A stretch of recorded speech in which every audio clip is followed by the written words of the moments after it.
the first segment with Dean Braxton. We're doing some videotapes of his testimony and his experience in heaven. Once again, he written a book called In Heaven. It's available at deanbraxton.com. My name is John Frady, and I get the joy of interviewing this man of God. Unfortunately, we don't have his wife here with us today. Her name's Marilyn, and she has a powerful testimony and the part that she played in Dean's experience. Yes. And maybe one day we'll be able to put a video on that shares her testimony as well. And you might be able to search around on YouTube, find it somewhere else, Sid Ross Show or something like that. Yes. And so you could do that if you'd like, and just to hear her testimony and how her prayers effectually moved the hand of God and the prayers of the saints. And so the last segment we kind of clued in on prayers. And you intercessors out there, you people that have been faithfully praying and sometimes feeling very weary, these sections are for you. So I just encourage you to watch every one of them and meditate on the words that you're going to hear. Once again, Dean Braxton, he died. He was dead for an hour and 45 minutes with a prolonged cardiac arrest. And his experience of entering into heaven is what we're talking about. And so, Dean, when you said that when you came into heaven, there was signatures on the prayers, and that there was no shelf life. What's that mean? There was no shelf life. You know, John, I want to go back because I really feel like you do, that we're emphasizing the prayer piece of this for people out there that are praying. Okay? And there's a couple of things that I learned as I was moving toward heaven and these prayers were going past me. One of them is about the signatures. That really, in reality, I came to understand that those prayers are so individually created by us that literally no one else can create the same prayer that I pray or someone else is praying. It's your prayer. God knows it's coming from you. Everything around the prayers, no, it's coming from you. It says your name all over the prayer. You can't get away from that, you know. And that tells you how individually that God has given us an opportunity to come to Him in such a way. He doesn't have to figure out who is praying. When your prayer literally gets there, it already says, who is this prayer coming from? You know, which is so amazing. But the other thing about that I literally understood the prayers. I knew there were two types of prayers that were coming past me.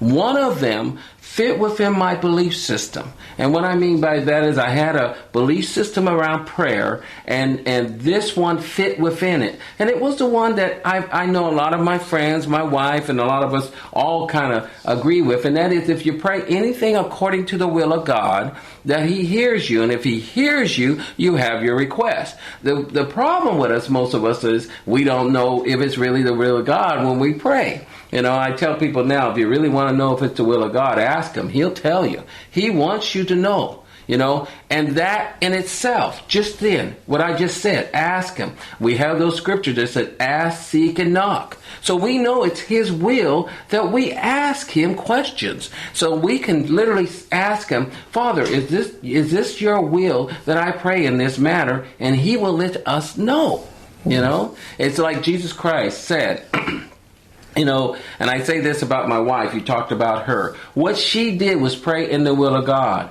And when she knew she was praying in the will of God, that her husband not only would come back to this planet, but that he would be totally healed of all the things that went wrong. And if anyone gets the book, this book, or even the book my wife has out there, we don't have a copy of it before us to show the people. It's called Pressing In, and if you go on the website, you'll see it.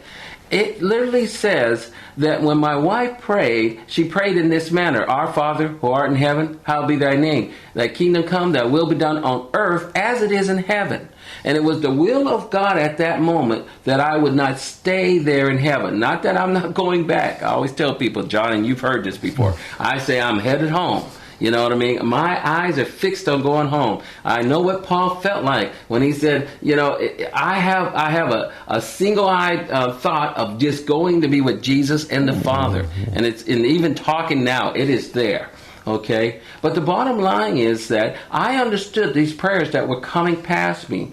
And there were prayers that people were praying, and they were literally praying in the will of God. And that scripture I just quoted comes out of what? 1 John 5, 14 and 15. You know, if we ask anything according to his will, he hears us. And if he hears us, we have the request. And since it was his will that I would not be there at that moment, everybody was lining up that was praying for me in that manner with his will, and they got the request. Okay, my wife got the request, my children got the request, and many others that were praying also at that moment. Because it wasn't just my wife praying, it wasn't just a few people praying. As I said earlier, I was going, and the stream around me, and I'm saying there was prayers going all around, but the stream I was in of going to heaven, those were prayers that were being coming past me that were for me, and I understood them. So I understood that one, and that one was within the realm of my belief system. The next one that was coming by me, that one was outside of my realm. I can't wait to hear this. What kind of prayers were they? Well, they were not prayers of doubt. There wasn't people that were praying for me that doubted that God couldn't do this. Okay? But they were praying in as much as they knew they were praying in. It wasn't a complete, in the sense, did they know it was God's will? They didn't have that complete revelation.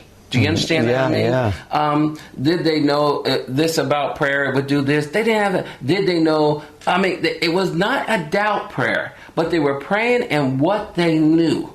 Okay? And in that aspect, it was amazing because that prayer went past me. And when it went past me, as I said earlier, I went to the feet of Jesus, and here goes these prayers to the Father. Well, I'm seeing the Father answer these prayers.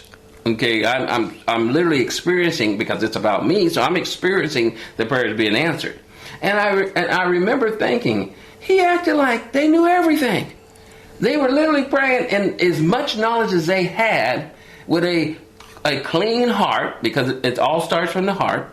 Our prayers has to come from the heart. And I tell people a lot of times, if you don't know if you're praying something and you have a clean heart, again, go back and do what I just said about Matthew, the 7th chapter, where it says, ask, seek, and knock. Ask him. He'll tell you if you're praying from a clean heart. He wants you to have a clean heart more than you do.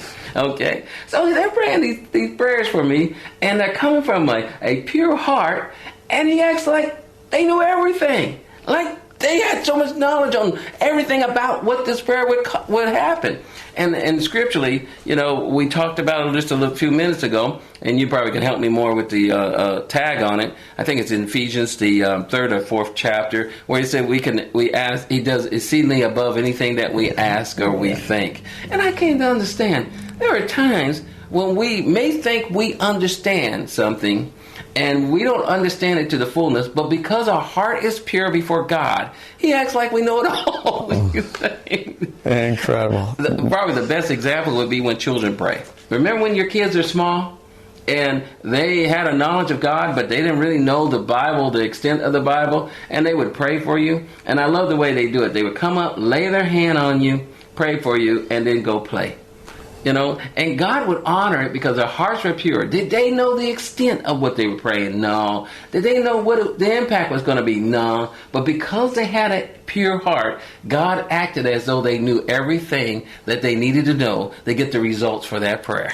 So Dean, what you're telling me is that this is a heart, if I understand correctly, that your prayer life is really connected with your heart, not so much your head or your knowledge, the knowledge you have. So God would be just as apt to hear a person that would be crying out from the depths of addiction yes. with a sincere, help me get free from this addiction, as a priest or something. Yes.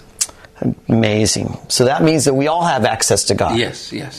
It's just tied with the sincerity of our heart. It's the heart thing. It's a heart. And God says it all the way through his word. He's looking at the heart. I know we only have a few more minutes, so I'll come back and emphasize that a little bit more if you want. Oh, definitely. I know one time I was in a worship service, and I was praising and asking God. I was saying, Lord, what's it take for you to hear my praise? And he just spoke this. He said, when your heart is connected with your words, I hear. Yes. I just went, okay. And so I really discipline myself whenever I'm singing a song in a church service, or even when I'm driving down the road or whatever, or I'm praying. I always want to make sure that my heart is engaged. And I'm just not doing this out of kind of memory, or, how like a parrot could, sing a song, if you will, if you trained it good enough. But would his heart be connected? Yes. And that's what I try to discipline myself. So, Dean, once again, I'm just really excited about this segment, and I just could sense that there's just a tremendous encouragement going to you people out there who've been praying. And so the encouragement is God's hearing you. Your signature is on every prayer that you've prayed from your heart. And God is just going to answer those in the way that He sees best fit. And it's just exciting to consider how important our prayers are. So be encouraged. And if you can, stick around and we'll do another segment in a few minutes. God bless you.